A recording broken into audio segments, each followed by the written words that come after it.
Hey, good afternoon, everybody. I hope everybody is doing well.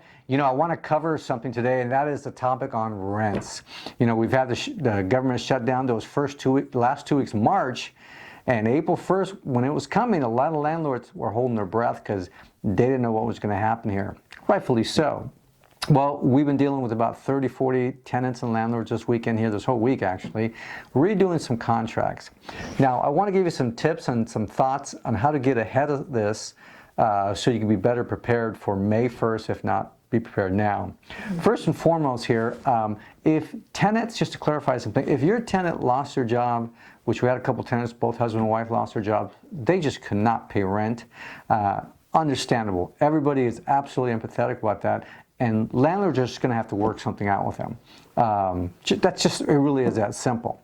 The concern we had was the bigger group for this month. That bigger group was how many tenants were telling us, you know what, we're still working, but we're scared about our job, we're scared about the company closing, layoffs, furloughs. And they were asking for a reduction in rent, or maybe they could postpone rent. Quite frankly, that upset some of my landlords there, not because they're greedy. It was just simply because probably more than 50% of all landlords, they have one or two properties. They're usually running a negative on it, and their businesses right now are suffering, and they don't know how they're going to make ends meet. Nevertheless, forgive a month's payment here. So you can see how emotions ran high.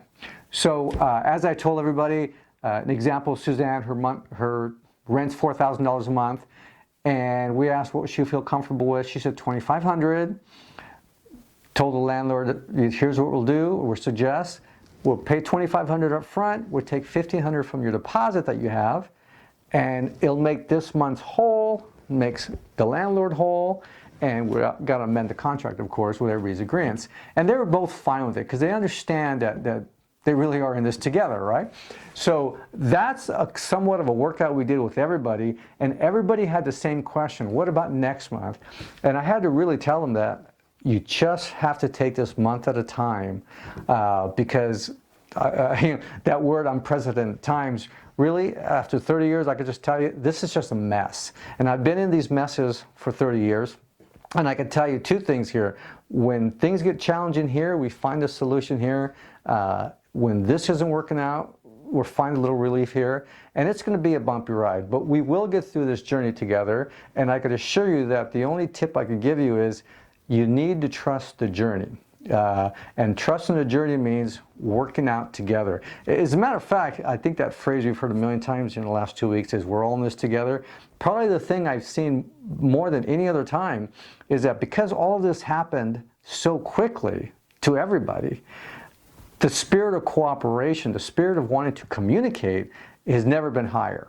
So that was fantastic, and that really led us to be able to work some things out and have patience with each other here. So I guess the final tip I want to give landlords, whether your tenant paid or didn't pay this month, I would highly recommend that you reach out and have a conversation with them.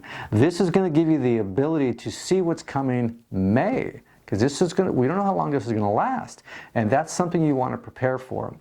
Work some things out, and if there is going to be, well, let's wait and see. Let's make sure we start it now so you have all the way till May 1st to work something out here. So if you have any thoughts or concerns, I always love to hear them down below. If you have a private question that you want to keep private, feel free to give me a call direct. Again, more importantly, of course, everybody stay safe, and I will talk to you soon. Bye-bye.